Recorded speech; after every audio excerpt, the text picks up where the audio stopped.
and good afternoon. I apologize so much for the technology delay, but now we are all up and running. I am Alexa Smith, and I am the Educational Exchange and Event Program Coordinator with the Office of International Programs.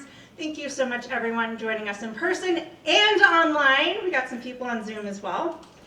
And this is Foundations of Global Health in conjunction with the International Orthopedic Trauma Collaborative. Just a little bit about Foundations of Global Health. Global health is an area for study, research, and practice that places a priority on improving health and achieving equity in health for all people worldwide. Global health emphasizes transnational health issues, determinants, and solutions, involves many disciplines within and beyond the health sciences, and promotes interdisciplinary collaboration, and is a synthesis of population-based prevention with individual-level clinical care. And that is from the Consortium of Universities for Global Health. Global health is a varied and rich discipline to which many healthcare providers, researchers, and faculty aspire to being professionally engaged. With our being a globally connected world, this ongoing programming through the Office of International Programs is designed to feature those in our KUMC community engaged in the field of global health. KUMC's faculty, researchers and clinicians, our international partners, and our community partners. Presenters will share their personal journeys, educational backgrounds, mentors, books and articles that gave inspiration, challenges, lessons learned, successes, epiphanies, life-changing moments, and even the heartbreaks. This series is meant to provide a platform for both presenters and participants to participate in conversations while developing foundational knowledge and exploring best practices for engagement in the discipline of global health. We will be back with presentation number 3. Wow, I feel like we just got started. On October 22nd, so we'll be back in about 3 weeks, back in Beller and on Zoom at noon. And it is my pleasure to introduce Dr. Archie Heddings. Dr. Heddings is a practicing orthopedic surgeon in the University of Kansas Health System. He is also director of an international orthopedic trauma fellowship that focuses on alleviating disparities in trauma care throughout Africa. Without further ado, Dr. Archie Heddings.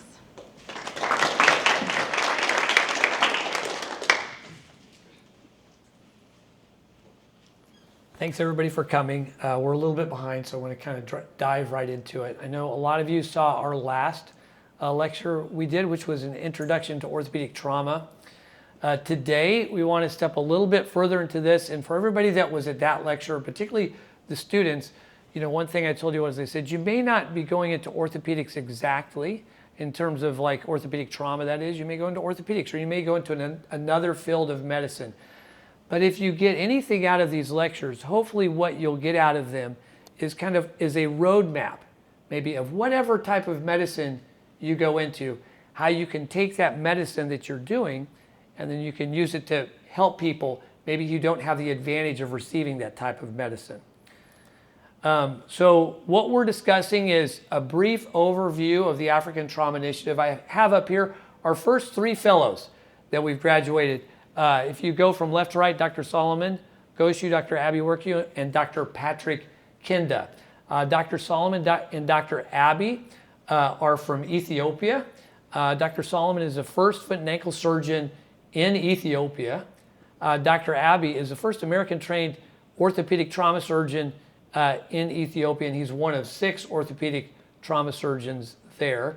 And Dr. Kinda is the first orthopedic trauma surgeon in Zambia, and he also serves in the Congo as well, where they have no orthopedic trauma surgeon as well. What is the mission of the African Trauma Initiative? It's to combat the growing trauma epidemic through the development of self-sustaining trauma centers in Africa. So we're going to talk a little bit about how we came to that mission today, but we're going to, at every lecture, there's a couple things I'm going to repeat because they're just kind of a basic principle of what we're going after here. And that is this: you do not have to discover a cure to a disease or develop a new surgical technique to have a huge impact on the health of others. Said another way, the impact of a discovery or advancement in medicine does not end when it just reaches your sphere. Here in America, we have a lot of medical technology, And if we sustain certain injuries or if we happen to contract a particular illness, those things can be treated. But that doesn't necessarily exist in other parts of the world. And in those parts of the world where they can't receive that care, it's as if that discovery was never made. So you finding a way to bring that technology to that part of the world has a huge impact on them. Well, this was the core group of our African Trauma Initiative, and we have a lot of medical students here. I just want to point out 3 medical students here, Jack Nolte, Jack Aries, and then Jonathan Dahlman, all in orthopedics right now, and all without which this never could have started. And then up on the top right, Kim Conley, this project also never would have happened without her. And on the bottom right, a community orthopedic arthroplasty surgeon who also volunteered his time to teach our fellows. We grew into this, and you'll see a lot of people in the audience will see their picture there, and then we've expanded beyond this as well as this continues to grow throughout the university. So, what's trauma? We just need to lay a foundation. If you look at the Merriam-Webster dictionary, definition of it, it's an injury. We're speaking of physical injuries that occur to living tissue. Trauma kills lots of people, all right? If you look at it in terms of global numbers, it's not the major killer of people. And you can see that the 2 main killers of people worldwide, it's cancer and ischemic heart disease. But if you put trauma up against, say, HIV, malaria, or TB right now, trauma kills more people than all of those combined. And these numbers are increasing. In fact, if you look at the numbers from the World Health Organization, trauma is expected to continue to increase into the 2030s, is what they're expecting. Can somebody help me put up the view so I can see my notes? I'm so sorry. Does anybody know how to do that? Do you know how to do that? Sorry, we're streamlining these lectures. I just want to make sure I don't miss something. What's that view? You know what? Yeah, you have to. Yep. You know what? Thank you. More things today. Yep. Yes. Thank you. It's like that. Yeah. It's that. Okay. Yeah. It's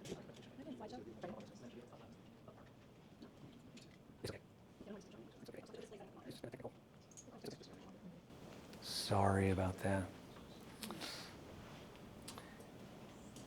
Okay, but basically trauma, it's a public health crisis, but it's a public health crisis that affects a particular part of the world.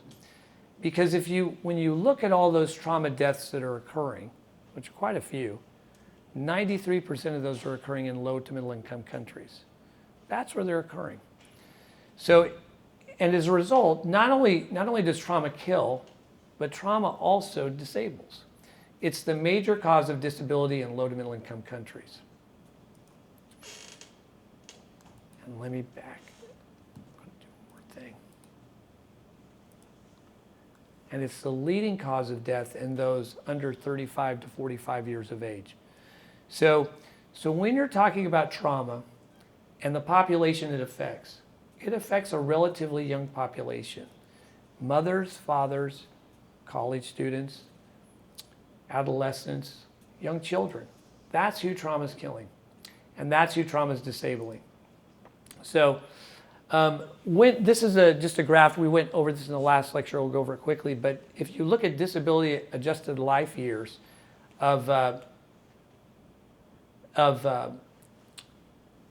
all these illnesses that we discussed, so cancer, ischemic heart disease, and infection, you'll see injuries, this is at least the 2016 numbers, injuries produce the most of disability adjusted life years. And that's because of the population it's affecting.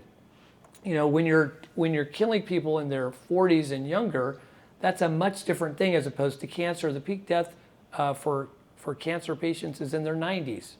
Well, that doesn't, people don't live much past that. So there's not a lot of disability years after that. Ischemic heart disease, most people sustain their first heart attack in their 70s. And that's not necessarily the one that kills them. So you can see trauma is affecting a much younger population. As a result, it has a much heavier burden on society. If you take out a mother, it just doesn't, if you kill a mother, or if a mother dies or a mother becomes disabled, what effect does that have on the family? It's tremendous, as opposed to somebody dying in their 90s. So that's just the purpose of this slide. It's showing the burden on society that trauma has. Well, what causes trauma? What is it that's causing it? It's four main things. If you look at this graph here, it's road traffic accidents. That's number one. Number two is interpersonal violence, either conflict related or between individuals. Number three is self-harm, so people committing suicide. And then number four are falls. And this category of falls is kind of a category that consists of older people. It's a bimodal age distribution. Older people that fall and fracture their hips, but then also people who are working unsafe jobs and they fall and they get injured. So those are the four main causes of trauma. So as we go through this, what you'll see we've done in the African Trauma Initiative is we've tried to come up with a cause of this epidemic.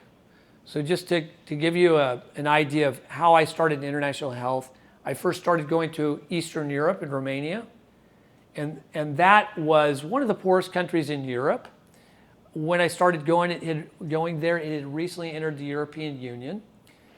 It was coming out of the fall of the Soviet Union, and they didn't have a lot of healthcare resources. They had a lot of trauma.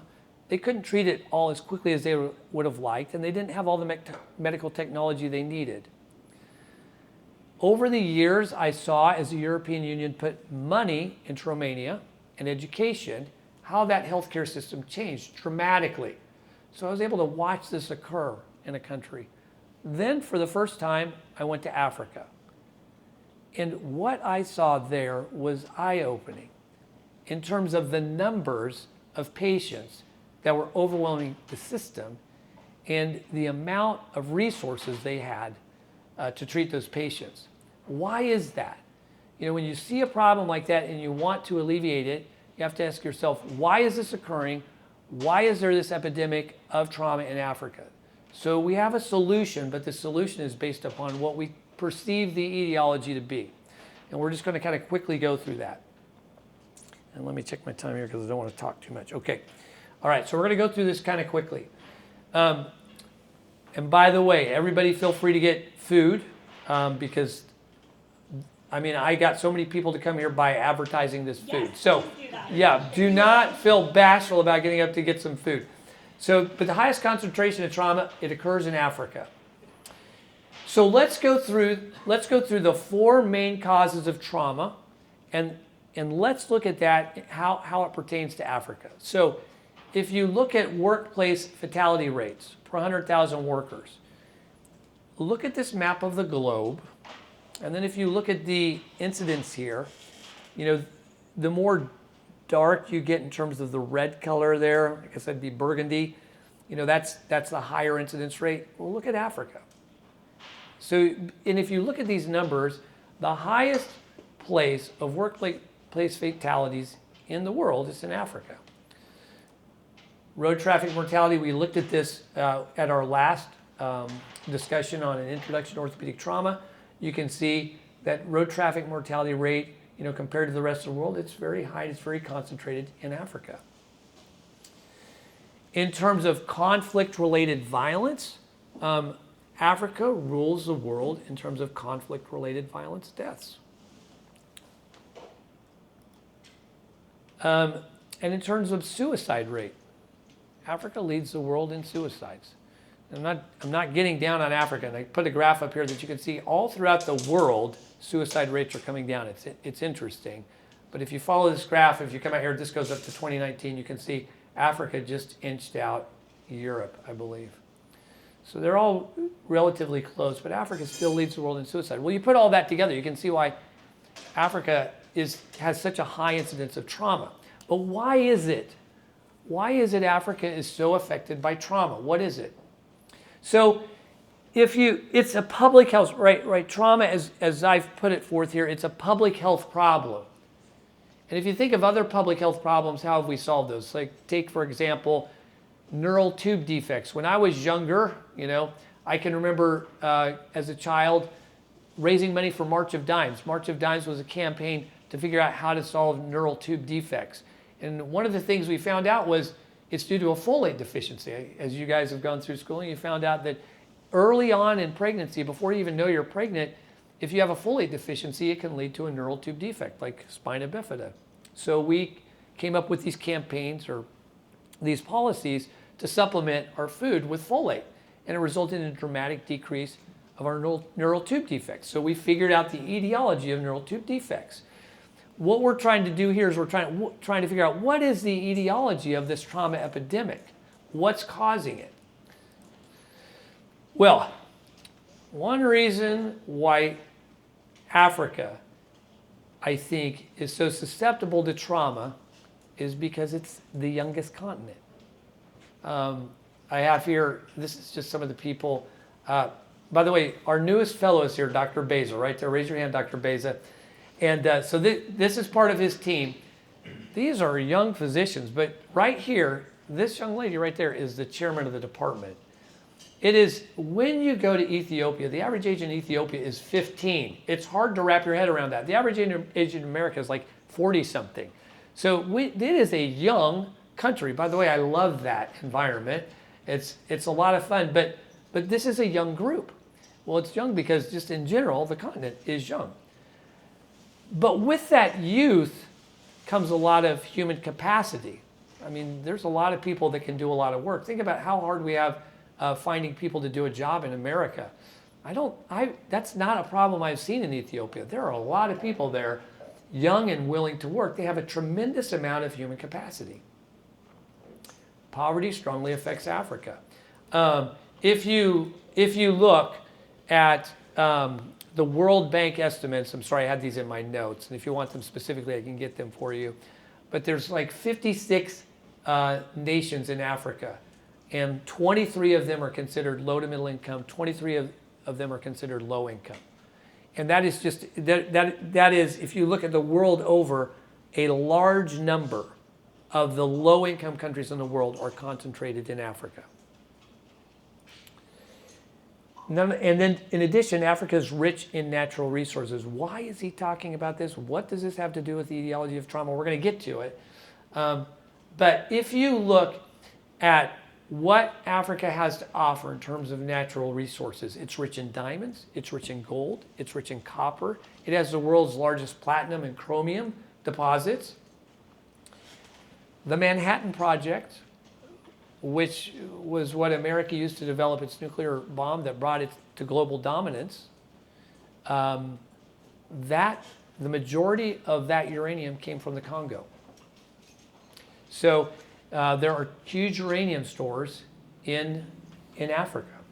So, and I just have here a news clipping of second largest diamond ever, 2,492 carats unearthed in Botswana. And you can see this gentleman holding it up. But if you look here, who owns this? A Canadian mining company, right? This isn't an African company. This is a Canadian mining company. Where am I going with this? What does all this have to do with trauma? Okay? Well, let's put some things together. Okay? We have the African nations, which have a tremendous youth and human capacity, tremendous natural resources, largely impoverished, and they desire to elevate themselves out of poverty. Who wouldn't, right? Who wouldn't? If you're impoverished, if you have to fight for your next meal, if your children are sick and you can't take care of them because you can't pay for their medical bills or you can't even get medical care, you want to elevate yourself out of that. And you'll see if you look at like Ethiopia even has a document of here's how we're going to move from a low-income country to a middle-income country. They want to do that for their populace. I think any good government would do that. You know what I think I'm going to do? I think I'm going to say this table go get food. So let's rotate because everybody needs to eat. So let's start over there. You guys go get food, and then we'll move to this table. How's that sound? So don't feel guilty about getting up to get food. And then if you have questions, you can ask as we come to the panel discussion. But moving on. So that's what you've got on the African nation side. Tremendous youth, tremendous natural resources, largely impoverished, and a desire to come out of poverty. What do we have in the richer nations? We want African resources. You know, we wanted them, right, really during World War II. We needed that uranium. We needed to win a war.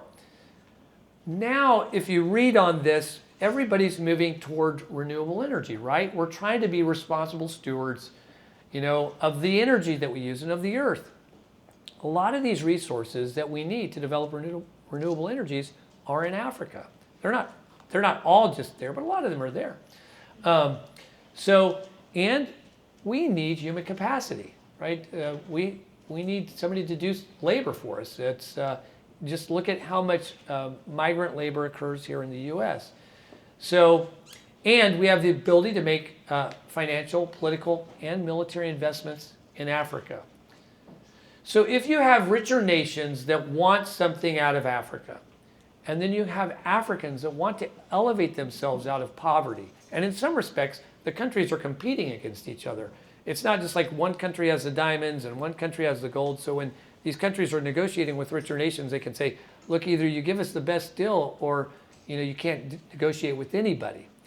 So what do you get when you take richer nations that want something from a continent and a continent that's impoverished and desperately wants to come out of poverty? Well, here's what you get. You get chaotic industrialization, rapid societal change, political unrest, and internal conflicts and proxy wars. Where am I going with this? Well, let's talk a little bit about chaotic industrialization. This is one of the things why there was such a disconnect in my mind when I went to the trauma center in Ethiopia. That they made this trauma center, Abbott Hospital, it's where Dr. Beza comes from, in 2015. Here's part of the skyline to Addis Ababa, and then next to that's one of our business interns, Sterling Anderson. So he's done a lot of work for us on helping develop our hospital business plan. But look at this skyline. This skyline is more impressive than Kansas City. But this is their trauma center. It is a hotel that was converted into a trauma center. Now, how many trauma centers do we have in Kansas City for a population of 2 million something? We've got like 4 to 6, depending on who's calling them a trauma center. But that's what we've got. How many orthopedic trauma surgeons do we have? About 10. This serves the entire nation. So, yes, this is chaotic industrialization. Yeah, you say, wait, these skyscrapers are amazing. The skyline's incredible. But you have a trauma center that is a hotel that was converted into a trauma center. How is that? Well, there's reasons why. Chaotic industrialization is this process whereby certain industries are built up in a society, whereas others are neglected. So you have rapid development of, let's move to this table right here, Dr. Beza's table. Carrick, will you feed my fellow? Make sure we need, yes. So if you look at official statistics for Ethiopia, road traffic deaths more than doubled in the 12-year period between 2007 and 2018. If you look at their conservative numbers, about one person dies in Ethiopia every 2 hours from a road traffic accident. Those are conservative numbers. If you look at the World Health numbers, they're about 10 times that. That's kind of hard to wrap your head around. But this increase in road traffic deaths occurred during a period when the road network was more than doubled, and it plans to triple its express highways over the next 10 years. Where is this money coming? It's coming from what's called foreign direct investment. Why are roads being built? Why do they need so many roads? Well, if you need a resource, if you need a diamond or if you need platinum or you need chromium, you need to make a mine. You need to make the mine really quickly, but then you just can't. Once you harvest it, you got to have a road to take it out of that mine to a port. So roadways are, if you're going to mine something or produce a good, you have to get it out. So that's why roadways are being made very rapidly. And we're going to talk about this.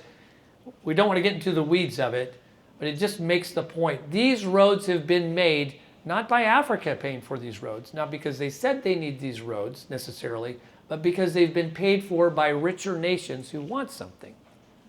There's a kicker to it though, but then after they make the roads for them, they then make them pay it back. So they make them pay the money back for the money that the foreign nation paid to build the road, even though it benefited that nation. So here's just a graph, and this graph comes out of this United Nations Economic Commission for Africa on the Road Safety Performance Review for Ethiopia. So and by the way, the chaotic industrialization there is so bad with respect to the mismatch between the amount of roadways compared to the amount of trauma centers to handle the road trauma. Even if Ethiopia right now tripled the number of trauma centers it had, it still would not have enough trauma centers to handle the amount of trauma that's coming in. What about how does chaotic industrialization affect workplace-related injuries? Think about what it takes to make a mine in America.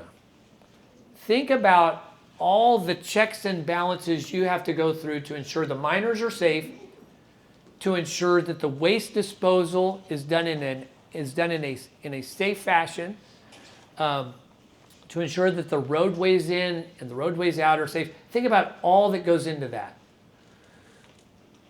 Those checks and balances don't necessarily exist in these African nations. Remember, they have a desire to get out of poverty.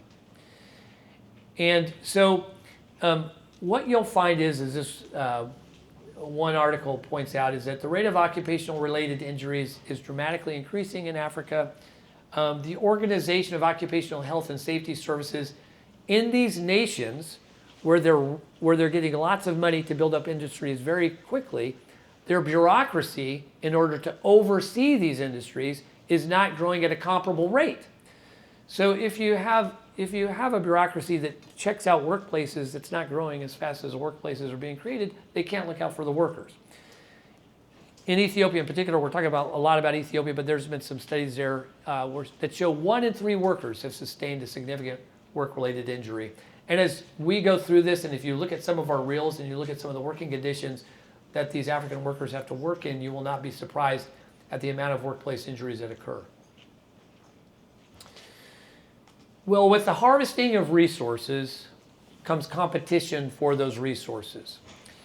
And if you look at conflict-related deaths around the world, I think back in Africa, even with the Ukraine war, even with the Gaza conflict, Africa still leads the world in the number of conflict-related deaths. It's just not something we hear about.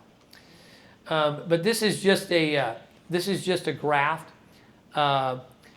that comes from the Peace Research Institute out of Oslo, and it just shows state-based armed conflicts in Africa from 1946 to present. And if you look at this light blue level here, you can see, look how that has grown. This is internationalized civil conflict. What is internationalized civil conflict? Internationalized civil conflict is where you have 2 warring parties, they may be within a country, and they're each vying for control of the country. But say that country is the Congo, which sits on a lot of uranium, and say China wants the uranium and America wants the uranium. But one side is sympathetic to the Chinese and one side is sympathetic to the Americans. Well, what are you going to do? Well, each richer nation starts to arm the other side. What does that do?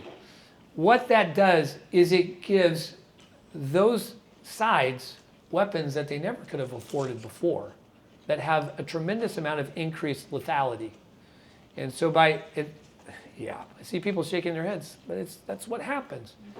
And so by other nations wanting something, they want a government sympathetic to them so they can get from that nation what they want, they increase the amount of deaths due to trauma, due to this conflict, by increasing the lethality of the war. Here's a good example of that happening. If you look at Burkina Faso, it's a country in Africa rich in gold. And you see this gentleman saying next to President Putin, but it says Burkina Faso was a close ally of former colonial France, but it's pivoted towards Russia since the military seized power in a coup in 2022. Right? it's just an example of how you get this back and forth between different powers in Africa competing for different interests. So this is huge, right? This is a huge problem. And what we're proposing is that this university can have an impact on this problem. That's what we're proposing, which it seems, it's kind of hard to imagine. But here's our proposal. How can we do this? Well, what is the etiology? I'm just curious as I talk through this. Does anybody have an idea of what I think the etiology is? What's the etiology?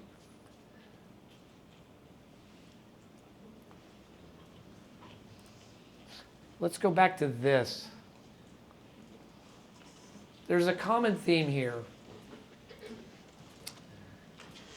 On the African side, we have a desire to elevate themselves out of poverty. On the richer nation, who said it? Desire. It's desire. How much does desire get us in trouble, right? Desire. And I don't think it's wrong.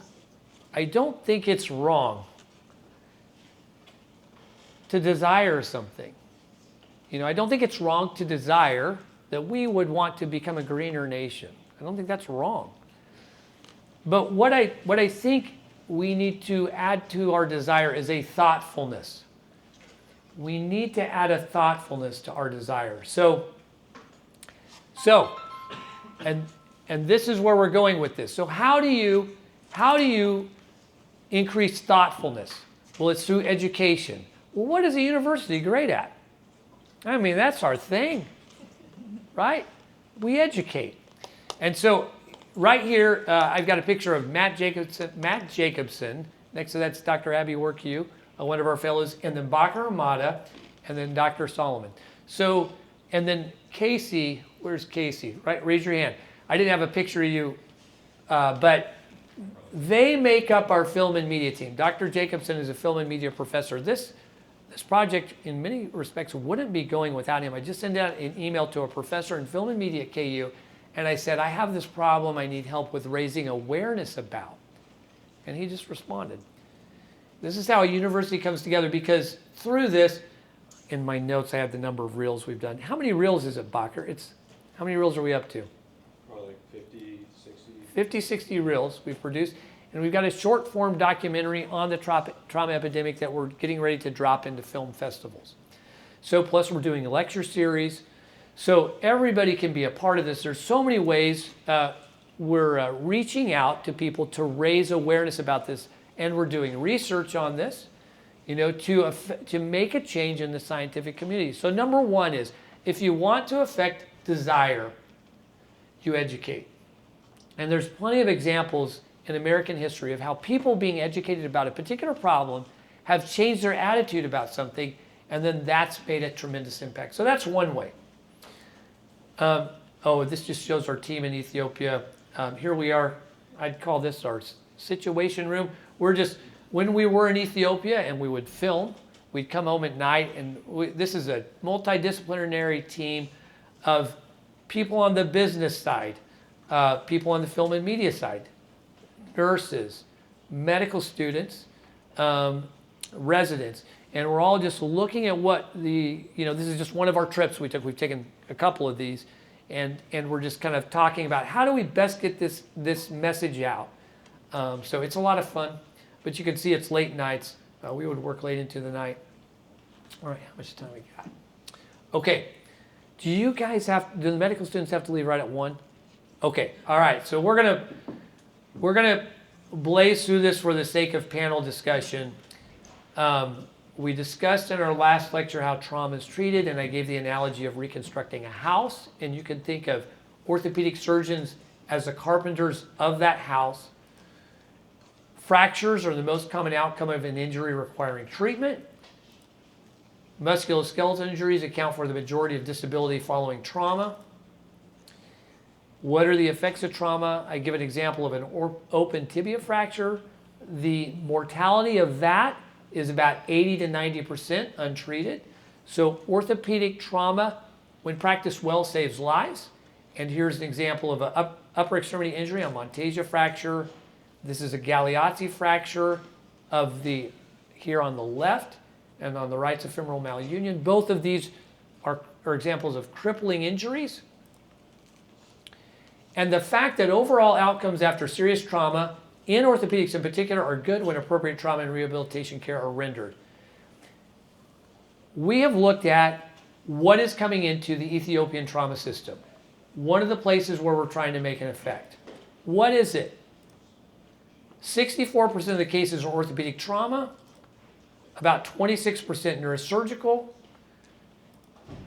7% general surgical, 3% other. So the majority, and that just goes with this fact on the majority, fractures are the most common result of an injury requiring surgical treatment. So what is the bottleneck? The bottleneck in order to receive a good outcome following a trauma is a well-trained surgical team, appropriately equipped in a well-designed facility. How can we achieve that, or how can we unload this funnel here? You want this. You want somebody going right through the funnel. But oftentimes it's this. The wait list at Abbott Hospital is about 5,000. 5,000 people come in and they'll be turned away. And oftentimes when they call the family to call them back, the patient has died, right? It's a significant problem. How can we unload this bottleneck? What we can do is we can develop an orthopedic subspecialty hospital. By doing that, we can take the majority of these cases here off the hands of the public trauma system. That's one of the things we can do. And here's a problem with orthopedic trauma.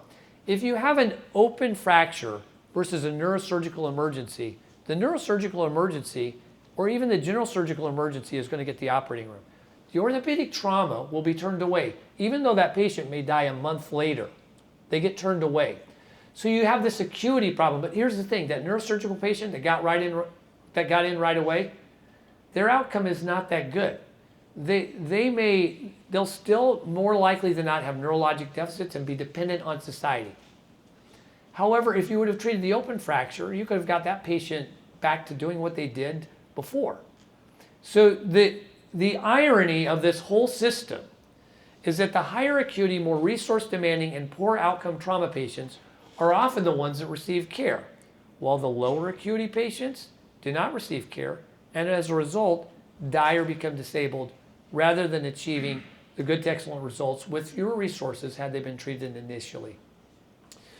Our proposal is to partner with an African teaching institution, whether in Zambia or whether in Ethiopia, where we're currently working right now, medical companies, other nonprofits, government institutions, and faith communities to develop self-sustaining orthopedic trauma hospitals.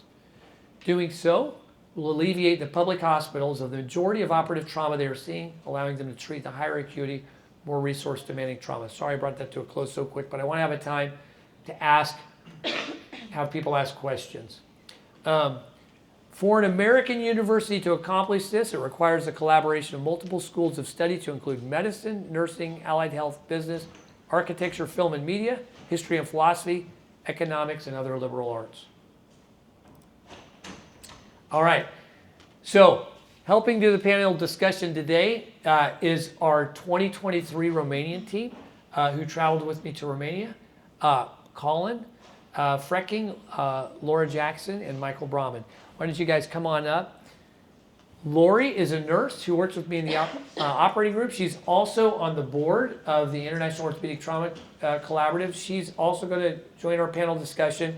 And Otis, also a medical student here, recently graduated, who spent some time in Ethiopia.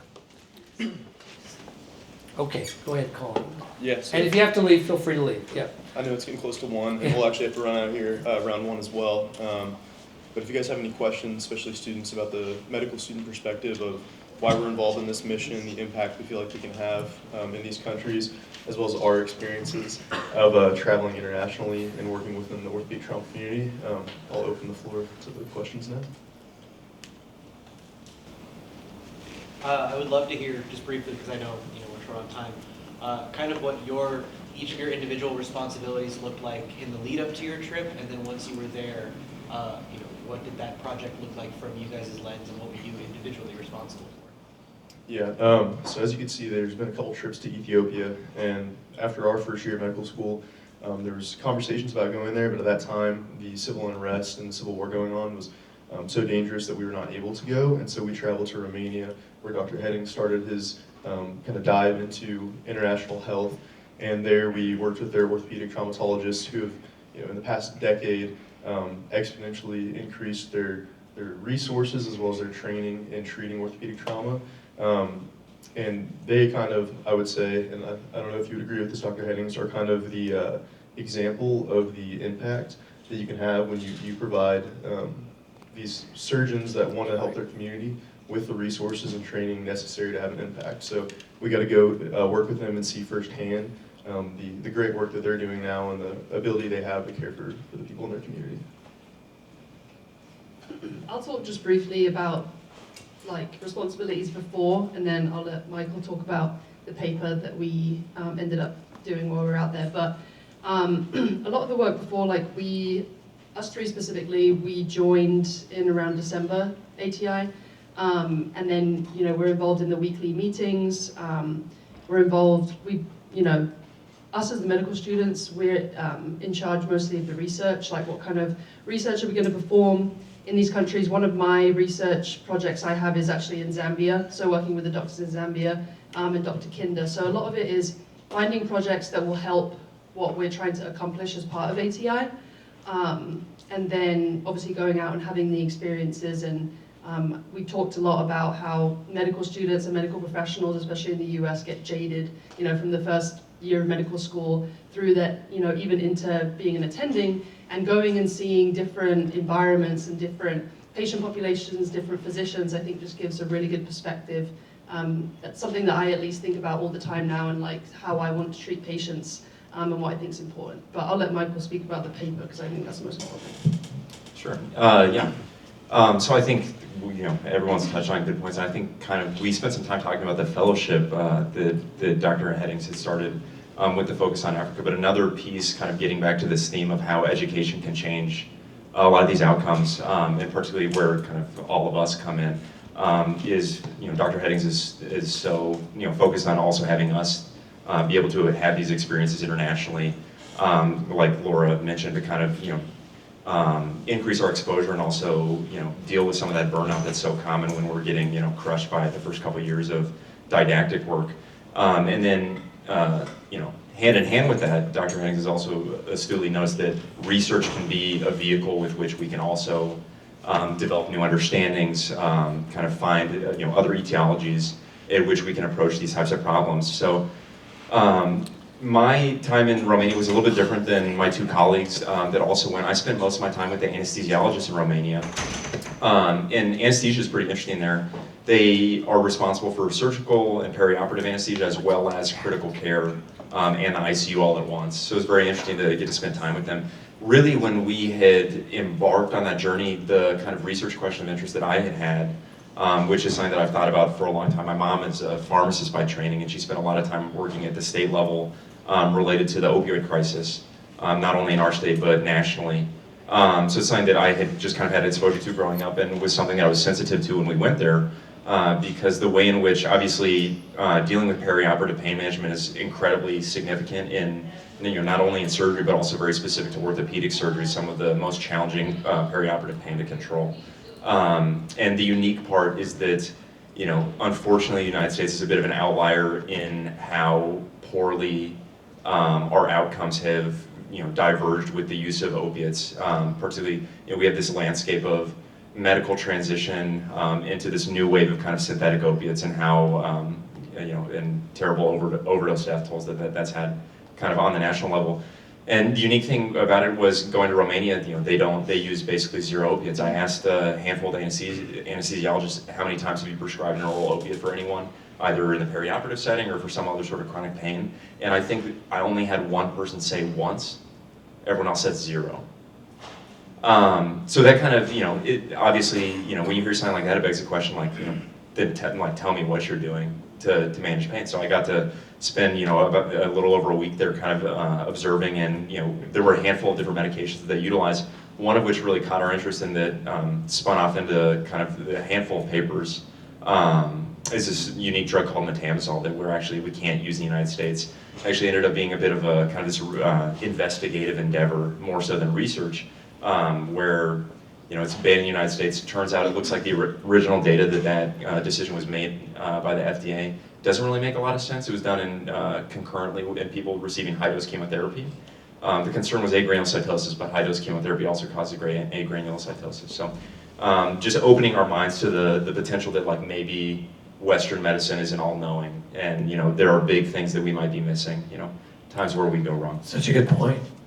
I mean, we learn from them just as much as they learn from us. Yeah. And we never would have been exposed to that medication had we not traveled there. And the work Michael and Colin and Laura has done on that's just been tremendous. So it can have a huge impact on the way we treat pain in America. There have been other people jumping on board with that too. I've seen, but the advantage we have is we get to work in a place where they routinely use this medication all the time. Yeah, I mean, just to summarize what everybody said here, I can talk more about experiences because I've had a lot of chances to go to Africa through my PhD work with the Office of International Education, as also with through ATI going to Ethiopia twice now, one for a week and one for a month as a rotation. And just experience-wise, here we just don't have the numbers that they have. So you don't get to work as much with the team. And I think that's one thing that when you open your eyes to another culture and open your eyes to what they do, like we said, we learn a lot from them. There's different approaches. I think Dr. Heddings has told me that he's even thought of non-operative options to humorous factors that he learned from Romanians that he was never taught here. So there's when you diversify your education that way, that's one way that you just learn more. I've learned a lot. And I've been on a bunch of orthopedic rotations here, and I'll say what I learned in Ethiopia was 3 times more than what I learned in the rotations that I had here. And that's not to knock on our education system here. It's just the volume that they have and the amount of opportunities you have to get involved. Other than that, so I highly encourage everybody to try to get international work. I think what Dr. Heddings was saying earlier when it comes to collaborative work, I think in that collaboration is where you really learn where your weaknesses, where your biases are, and the biases of our education. They're not biases that you personally may hold, but it's just the way we've been educated. That when we share that, we actually uncover something new and more holistic from that. Research has a big part of that. That's one avenue. One is just talking with the other colleagues and seeing how they do things. When you're in a resource-lower environment that has a lot of infections, you learn how to deal with infections very well. Whereas we don't have that, and we can be very wasteful here. But when you don't have the technology, like we have here, you can see the outcomes and how much difference. And we do have papers on that show okay, this is the differences that we see. And it's really not because someone's not educated. Everybody's smart here.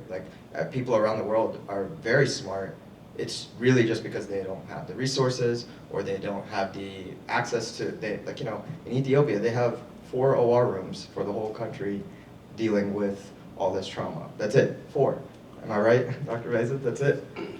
Yes. We have 4 OR rooms. That's nothing compared to what we have here in ability. So you can't expect the outcomes to be the same. So, but if that's the problem we can fix.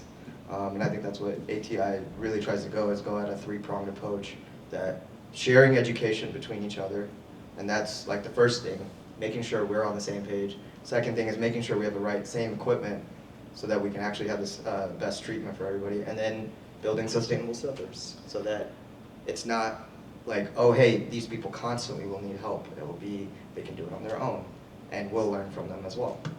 So I think it's a little past 1. So for the medical students, I want to make sure they get out of here. Thank you guys for coming. For those of you that need to leave, feel free to leave. And then there's more people that probably want to stay for further discussion. I saw there was a raised hand on the Zoom chat. Clint Adams.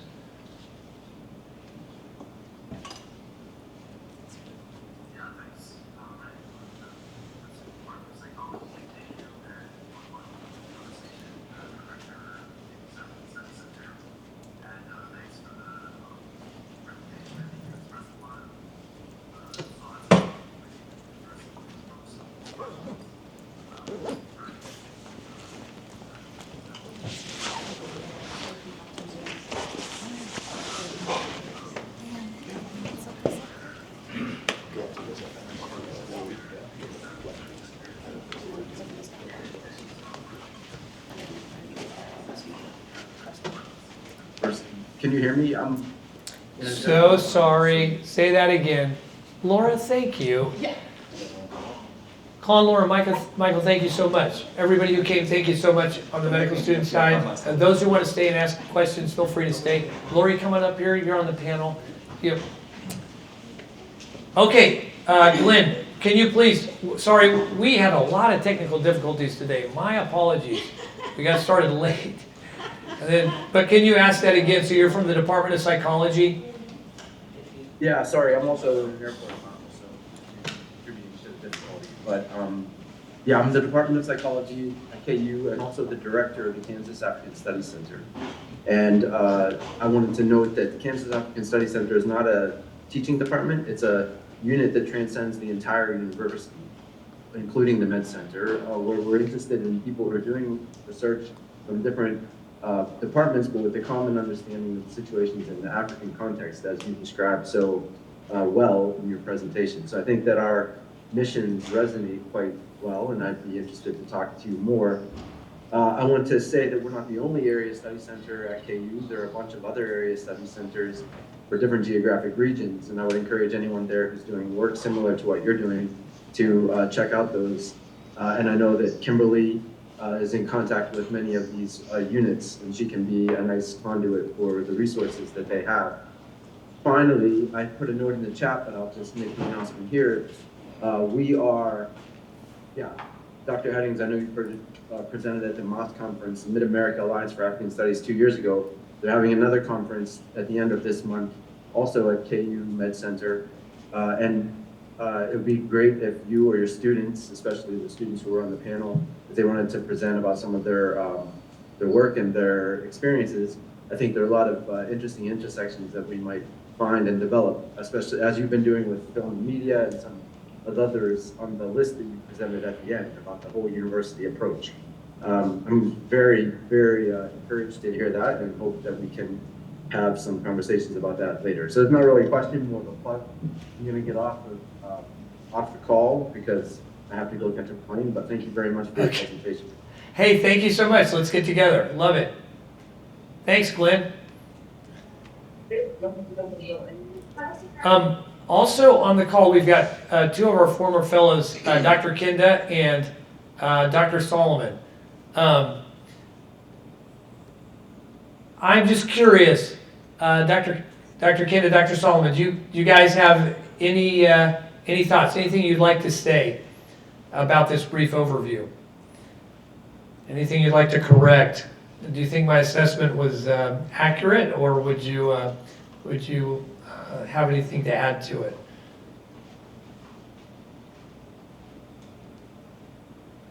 Hello? Hello? Hello, hey, Dr. Solomon. Okay, are you hearing? Oh. Thank you for your excellent presentation today. Your presentation is exactly what we planned and what we had been working for the last almost 2 years. So congratulations for your nice and excellent presentation. All you are presented today is the real thing, what we did, what we see practically. So I want to say again, congratulations. Well, thank you so much. And have you had a chance to get any good barbecue?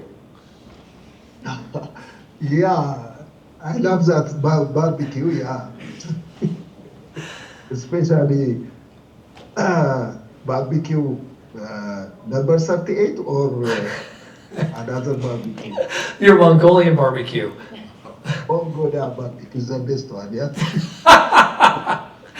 Okay, sorry, I diverged. Patrick, how are you? Hey, thank you so much, Dr. Solomon, for being here. Does anybody have any questions? Dr. Solomon is practicing in Ethiopia. Does anybody have any questions for Dr. Solomon? I'm just curious. And that's okay. We lost most of our students. So, Patrick, anything you want to say? Dr. Kinda. Yes, okay. Are you getting me? We sure are, yeah. Yes, okay. I enjoy your presentation, Archie. That was actually perfect, and that's actually what is happening here. When I was there at the KU, I think there's something which I was impressed with because I was able to see the same type of fracture, same type of X-ray, the same like what you have here. But the more important thing was how easy it was to fix those fractures. Okay, I was just, I had that feeling like it was just easy to do those surgeries than the difficulty I can meet here. You remember last week on Thursday, actually I told you that I was about to fix the ankle fracture. Yes. Which, yes, it was actually type C, and it happened about 5 weeks ago. And the patient came to the hospital. I actually told him that you'll see it's going to be difficult to reduce this fracture. If we can't manage to reduce it, then I'm going to fuse it. And what happened, it's not like the patient didn't have money or whatever to come to the hospital. It's only he was in the wrong hands. And he was told that it was okay just to put a cast and you are going to walk. And that's why I spent 5 weeks before he reached to our hospital, and I told him, you need surgery. But what happened is when I went into surgery, it was quite difficult to reduce that fracture, almost impossible. And I tried to use the small fragment, which I was supposed to use there, and it was actually difficult to reduce it. And what I did, I went to get a big plate, which I was supposed to use on the femur, a standard plate, and that's what I put on the ankle to man, and I managed at least to reduce that fracture. When you see the last X-ray, it looks tremendous, but there's a wrong plate, which I was not supposed to use in the ankle. And why? Because that patient didn't meet the right person to tell him how that fracture is supposed to be fixed. And that's one of the big challenges we have here. And your presentation, that said it all. That was good. You're going to Thank change you. that. Yeah, thank you, Patrick. You're going to change that. You're going to change that. You're going to educate everybody, and they're going to know. So it's unfortunate that happens, but at the same time, you're going to make a big change. Let's see, we have some questions here. Kim, yes, education is the answer, and I do appreciate your broad approach to include international relations, economics, etc. What created the understanding of partnership and education over in and out mission trips that so many individuals participate in? How did you come to this understanding of the power of education and partnerships? Oh, and there's a question for Dr. Solomon and Dr. Abbey. Given the volume of patients, how do you prioritize care? Is Dr. Solomon still on? How do you prioritize care there, Dr. Solomon? I said what I thought I saw was it was acuity, and then it was also kind of just random or chance. And Dr. Beza can weigh in too. But how is it you prioritize care at Abbott? We prioritize for emergency cases only. We are not doing surgery for elective cases. And how easy is it to get an elective case at Abbott? Does it ever happen? Yeah, because we are working hard to complete the emergency cases, so that usually they are waiting for more than 1 year or 2 years. So it is very difficult for us to have to get bed for elective patients and table for OR. So we are occupied by doing usually an emergency patients. And I think when we say elective, really I think we're talking about a necessary orthopedic surgery, but something that's not immediately life-threatening or limb-threatening. Is that correct? Yeah.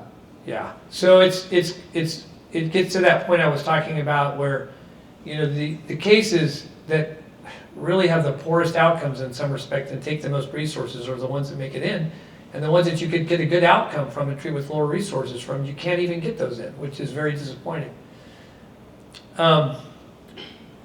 And one thing I'll just say in response to Kim's question on how did I come to the realization of, where's that question at?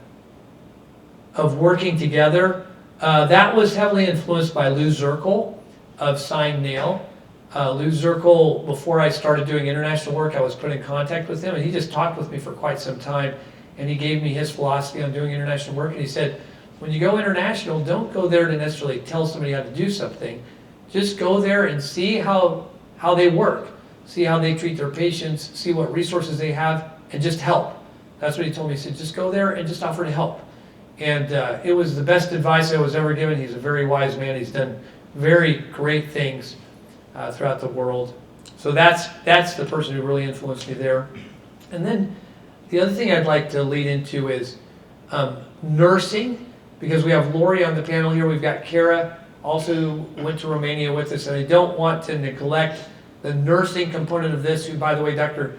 Seesaw at St. Paul's Millennium Medical Center, who's the provost there, said this, in his mind, this was the most important component of all that we're doing, is the nursing component of this. Dr. Solomon, Dr. Patrick, Dr. Beza, feel free to speak up. How important are well-trained nurses to the outcome of your patients and to you during your job?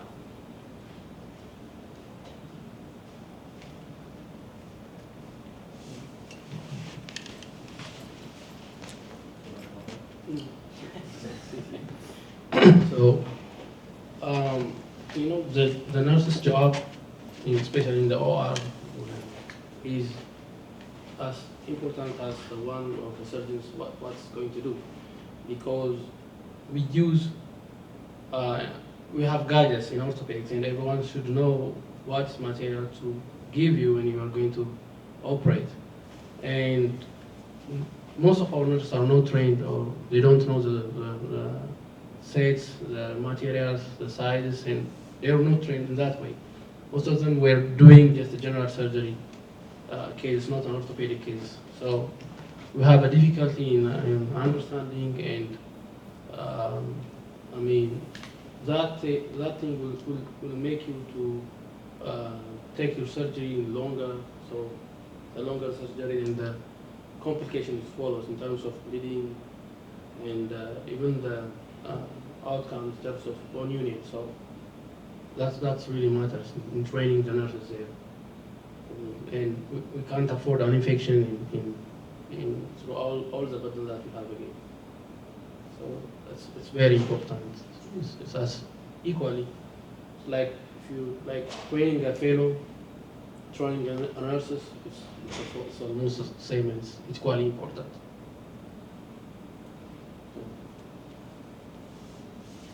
Okay, what I can say, you see, when I prepare my surgery list, what I do usually, I just put the type of surgery I'm going to do, and the nurse knows what I need. Okay, I don't need to explain which type of instrument I need. Okay, I want everything to be done, means the nurse is ready with everything because she knows all the steps of surgery we're going to do and which instrument I need. And definitely, if you don't have a well-trained nurse in surgery, it's just going to make your work difficult. That is going to make your work difficult. That's what I can say. I love that word, difficult. Without a good nurse, things are immensely difficult. And not only that, I mean, to Dr. Beza's point, you can't even really operate efficiently. You're going to have infections. You can have complications that could cost the patient their life. It just doesn't happen without nurses, period. Dr. Solomon, did you have something you want to say on that? Yeah, since we haven't a vendor providing instrument, and the nurses cover this work also, They cover as a working as a vendor, as a technician, as a cleaner. Everything is responsibility around operation room area. So I think they have to train also. They have to upgrade their knowledge, skill to cope up with trained fellowship. So we need this training also for the nurse also. Thank you. Thank you. Let's hear from our, oh, do I have a question? Yes. Yeah, so I was just wondering because, so you talked about how you want it to be self-sustaining. I believe at the last one you talked about building a hospital. So I'm curious in the approach of how you all working together, like the plan of it becoming self-sustaining. Such a good question. So Dr. Kinda actually has a self-sustaining hospital in Zambia. Now, the way it works is, our proposed model is similar to Dr. Kinda's hospital. Because if you think about it, there's a huge number of individuals in Africa that can't pay for their health care. So where does that come from? Well, if you think about our society or our culture, the great educators, and the researchers, that's the university. And so we're great at training. We're not so great at necessarily raising money for just charitable things, but that's where the faith community comes in. If you look at one of our lectures, I think one of the last lectures is living your faith in the practice of medicine while respecting others, right? Because in Ethiopia is a good example. It's basically half Muslim, half Christian. But this country, they live together, the Muslims and the Christians, at least the way I see it. They seem like they live together very well. And here in the university, I mean, there's several different faiths that come together. And I feel like a lot of faiths have in common a desire to help people in need. It's just an easy thing.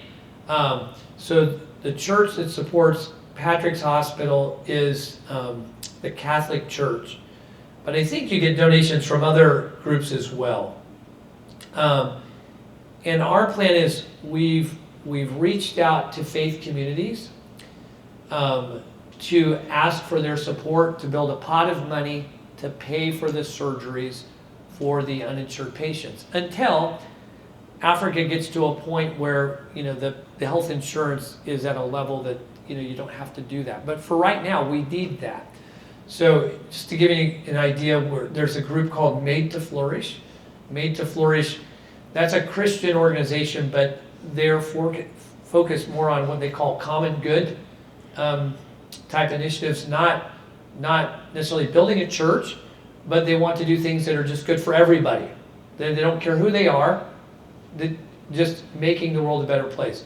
And so they've asked us to come speak at their conference, and it's a group of like 200 churches from around the nation. So we're going to pitching this to faith communities. And answer to your question, because we can't make it sustainable without money coming in from somewhere to pay for the patients that can't pay for their care. Can I add something to that? Yeah. Just to clarify as well, the organization is set up in a way that I think the three-pronged approach is really important. Education is number one, right? Because you can build a facility, you can do all kinds of things, and if people don't know how to use it, then there's no point in doing that, right? The second thing is, and that goes both ways. Both the organization, although all of us are faith-based, the goal of the organization is not spreading the faith or whatnot. This is not a mission-oriented work. This is a work that is focused on uplifting communities here and abroad. And that means with the collaboration, we learn how to uplift our own area, but also uplift that area. And specifically, part of my PhD work was working in cultural collaboration and how to make sure that we're not imposing our way of life on another way, and making sure it's a homegrown facility. But the process for that, I think that's really important to understand, is there's a value to education, there's a value to making sure that they have the required things that allows them to apply the education that they have.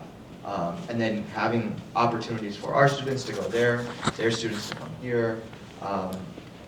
Building a sustainable project, that's a long-term project. It's not gonna happen overnight, obviously. And so there's a stepwise way till we get to that point. you build the infrastructure through education, through the funding, through all of these aspects, you get that, and then the building comes up, and then it's usable. And then it's not something that where these countries are dependent on the richer countries to continue providing care. And I think that's what major impact of education is that this is like starting it up so that they can do it by themselves. And I think KU specifically has a very good history of doing this.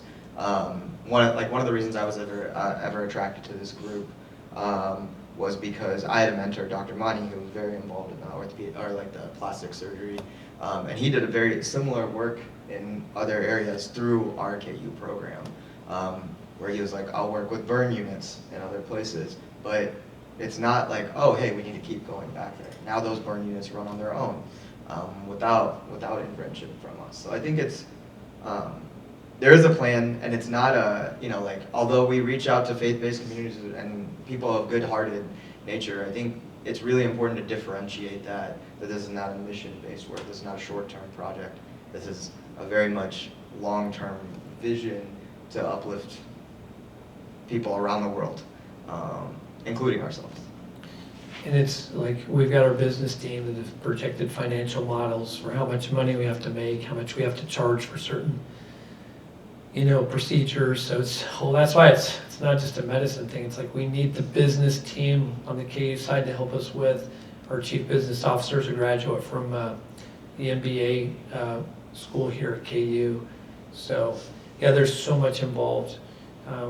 We're sending a shipping container to Ethiopia with medical equipment. We're sending a shipping container to Zambia with medical equipment to outfit their operating rooms. And we're starting there in terms of just seeing how the passage of equipment works, how to get through custom, all these things. And then today I was meeting with architects who are doing some designs on a hospital that we have identified that's being built that we would like to get into.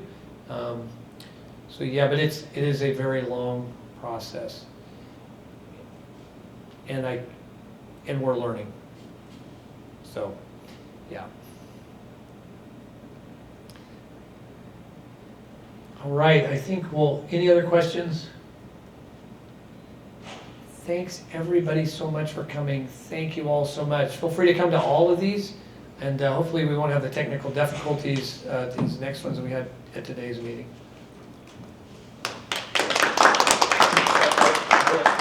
Where can they find the last lecture?